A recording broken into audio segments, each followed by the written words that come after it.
վրիպակի ուղումն է, որը տեղի է ունեցել 2024 թվականին։ Սա միակ հիմնավորումն է, որ բերել են կառավարությունն ու քաղաքացիական պայմանագիր խմբակցությունը, թե ինչու են ընտրություններից 2 ամիս առաջ ընտրական օրենսգրքում հապշտապ փոփոխություններ անում։ Շնորհակալություն։ Այսպես ասած վրիպակը, որն ուզում են ուղղել կուսակցությունների դաշինքների անվանումներում անուն ազգանունների օգտագործմանն է վերաբերում։ Այն թույլատրում է գործող օրենսգիրքը, որն ի դեպ 4 տարի առաջ հենց ԿՊԱ-ականներն էլ կազմել ու ընդունել են։ Նախաձեռնել են ազգային ժողովի արտահերթ նիստ։ Բայց չգիտես ինչու, ընտրություններից 2 ամիս առաջ օրենքի այդ կետը սկսել է դուր չգալ քաղաքացիական պայմանագիր խմբակցությանն ու Նիկոլ Փաշինյանի կառավարական կաբինետին։ Դուք իրավունք չունեիք 2 ամիս առաջ Այսպես բարձրաձայն մտորել են ընդդիմադիր խմբակցությունները խորհրդարանում ու հարցրել, պատճառը գուցե ազգային բարերար Սամվել Կարապետյանի ձևավորած դաշինքի շուրջ համախմբման տեմպն ու մասշտաբն են։ Սա հստակ ուղղված է կոնկրետ քաղաքական ուժին, սա հստակ ուղղված է ձեր վախերի։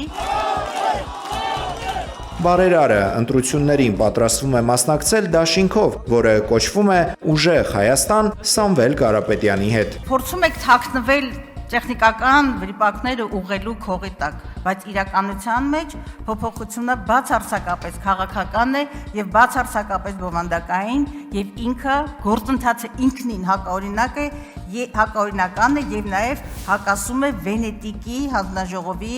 երաշխավորություններին, որոնք, ինչպես նաեւ հաստատեց Տիկին Ջուլհակյանը, այո, հիմնարար փոփոխություններ ընտրություններից 2 ամիս առաջ այսպես թույլ չեն տալիս կամ խորհուրդ չեն տալիս։ Բանաստեղծությունը նվիրվում է իրենց ուժեղ հռչակած քաղաքական գործիչներին։ Որպես հակափաստարկ ԿՊԱ-ական падգամավորները ասմունքել են ազգային ժողովի ամբիոնից Կարդացողի խելքն է կտրուկ, միտքը պայծառ ու լուսավոր։ առաջարկել փոխադրություն գրել, Որովհետև փոխադրությունը մի կողմից նշանակում է, որ մարդը ունակ է հասկանալ հայերեն տեքստը, վիրավորել քաղաքական հակառակորդներին։ Ոռնոց է համացանցում։ Դրսից ուղարկած ինչ որ մի հատ տգետ արհեստական բանականությամբ գեներացված չգիտեմ ինչ։ Երբես ամբիոնից վիրավորանքներ եք հնչեցնում, դա խոսում է ձեր թուլության մասին, ոչ թե առավելության։ Մեր երկրի ժողովրդավարությունն ու իրավական արժեքները վտանգված են։ Ընտրական օրենսգիրք սահմանադրական օրենքում փոփոխությունների եւ լրացումների մասին ՔՊ խմբակցության նախագիծն այսպես է մեկնաբանում Ուժեղ Հայաստան կուսակցության անդամ Գոհար Մելոյանը։ Ազգային ժողովի դիմաց հավաքի ընթացքում Մելոյանն ընդգծում է, որ այս նախագիծը բացահայտ կերպով ուղղված է Ուժեղ Հայաստան Սամվել Կարապետյանի հետ դաշինքի դեմ։ Միջազգային Հայաստանի Հանրապետության պարտավորվածություններից բխում է առնվազն հանրային լսումներ, պետք է նախապես կազմակերպել հանրային լսումներ, մասնագիտական համայնքի ներառականություն, քննարկումներ, որը մեր նորմատիվ իրավական ակտերի մասին օրենքն է նախատեսում, մեր միջազգային պարտավորվածություններն են նախատեսում ու կրկին Վենետիկի հանձնաժողովն է իր հերթին ասում է, որ բովանդակային միջամտությունները ընտրական process-ից, այսինքն երբ պաշտոնապես մի քանի օրից պետք է ներկայացնենք,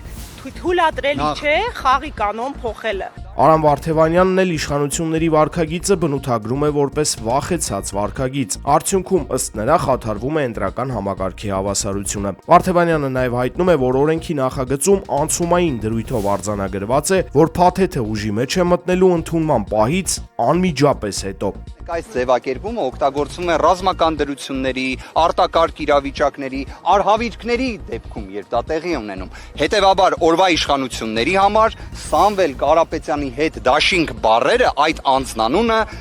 կարելի է նման անալոգիայով անցկացնել։ Ուժեղ Հայաստանի ներկայացուցիչները պարզաբանում են, որ ազգային ժողովի դիմաց իրենց հավաքի նպատակը քաղաքացիների իրազեկումն է նախագծի մասին եւ ապօրինության կանխարգելումը։ Սամվել Կարապետյանի Փաշինյանի պատճառով Ռուսաստանի հետ սանձազերծված տնտեսական պատերազմ հուլիսին, թե փոփոխություններ, որոնք մենք կբերենք Հայաստանին հունիսին, Սամվել Կարապետյանն է գրել այսօր տարածած ուղերձում։ Ազգային բարերարի կարծիքով Պուտինի հետ վերջին հանդիպման ժամանակ խայտառակ է եղել Փաշինյանը, բայց ինչն ավելի վատ է, հետևողական քայլերով մեր երկիրը դարձրել է աշխարհաքաղաքական բախման հրապարակ։ Ինչու էր պետք փորձեր անել հեռացնել բարեկամ Ռուսաստանին մեր տարածաշրջանից, նրա ներկայությունը որևիցե կերպ երբեք չի խանգարել այլ ուժային կենտրոնների հետ Հայաստանի համագործակցությանը առևտրին ու ապագայում էլ վստահ եմ չի խանգարելու, գրել է Սամվել Կարապետյանը։ Խելք ու շնորհք է պետք ունենալ, ողջամիտ լինել ու հասկանալ, որ Ռուսաստանի հետ են մեր տնտեսական ամենախոր կապերը։ Ռուսաստանն է մեզ էժան գազ տալիս, ընդունում մեր սեզոնային աշխատողներին, գնում մեր գյուղատնտեսական ապրանքների զգալի մասը, հիշեցրել է Սամվել Կարապետյանն ու նկատել, իսկ եթե Փաշինյանի վերջին պահվածքի պատճառով դադարեցնի այդ ամենը,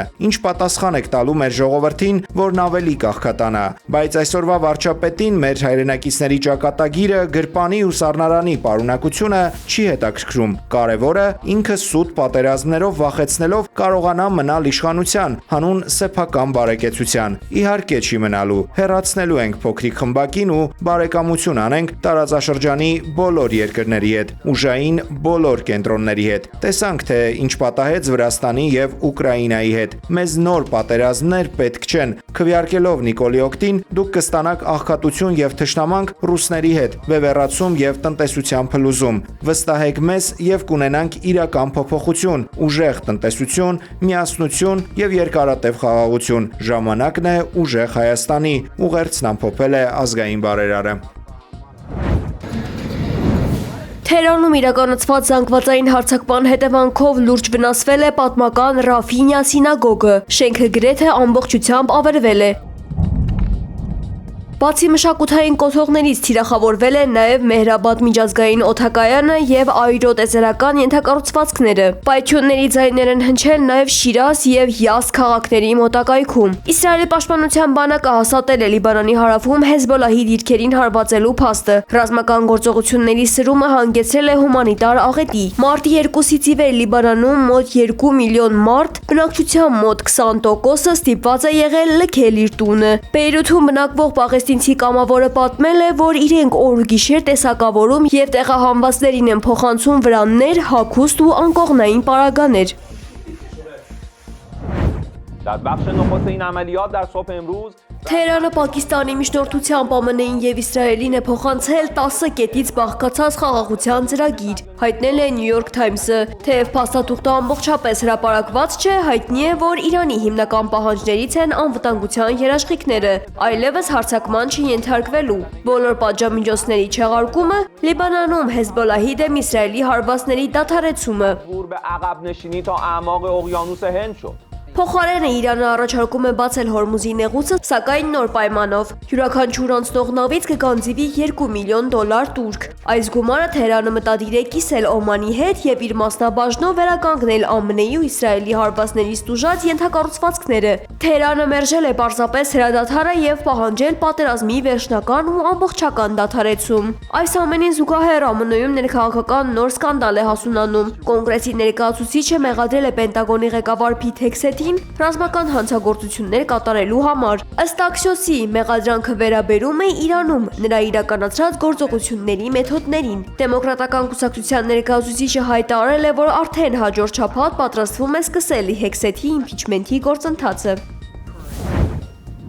Իրանի նոր գերագույն առաջնորդ Մոջթաբա Խամենեին գտնվում է անգիտակից վիճակում։ Նա առողջական ծանր խնդիրների պատճառով բուժում է ստանում Ղոմ քաղաքում եւ ի վիճակի չէ ղեկավարել պատերազմող երկիրը, հայտնել է Daily Mail-ը հղում աներով ամերիկյան եւ իսրայելական հետախուզական տվյալներին։ Ըստ Wall Street-ի Իրանը մտադիր չէ կատարել Դոնալդ Թրամփի պահանջը եւ չի բացի Հորմուզի նեղուցը սահմանված ժամկետում։ Ավելի վաղ Թրամփը Թեհրանին ժամանակ էր տվել մինչև ապրիլի 7-ի երեկոյան, սակայն Իսլամական Հանրապետությունը հրաժարվել է ենթարկվել այդ ճնշմանը։ ՄԱԿ-ում Իրանի ներկայացուցիչ Ամի Սաիդ Իրավանին պաշտոնական նամակներ է հղել Անվտանգության խորհրդին եւ ՄԱԿ-ի գլխավոր քարտուղարին։ Նա զգուշացրել է Սաուդյան Արաբիային եւ Արաբական Միացյալ Էմիրություններին թույլ չտալ իրենց տարածքների օգտագործումը Իրանի դեմ հարձակումների համար։ Դիվանագետը շեշտել է, որ Իրանը պահպանում է ինքնապաշտպանության իրավունքը եւ վճռականորեն արձագանքի ցանկացած ագրեսիայի, որը կիրականացվի հարևան երկրների տարածքից։ Հրսո հրդեհ է բռնկվել Պանամայի ջրանցքի ամենահին Ամերիկայի կամրջի մոտ։ Դեպքի հետևանքով 1 մարդ զոհվել է, 2 հրշեջ վիրավորվել։ Զոհված աշխատակիցը պայթյունից հետո մնացել էր 2 բեռնատարի արանքում։ Պայթյունը տեղի է ունեցել կամրջի հարևանությամբ գտնվող լոգիստիկ կենտրոնում, վառելիքատար մեքենաների կայանատեղիում։ Իշխանությունը ժամանակավորապես փակել է կամուրջը դրա կառուցվածքային ամրությունը ստուգելու համար։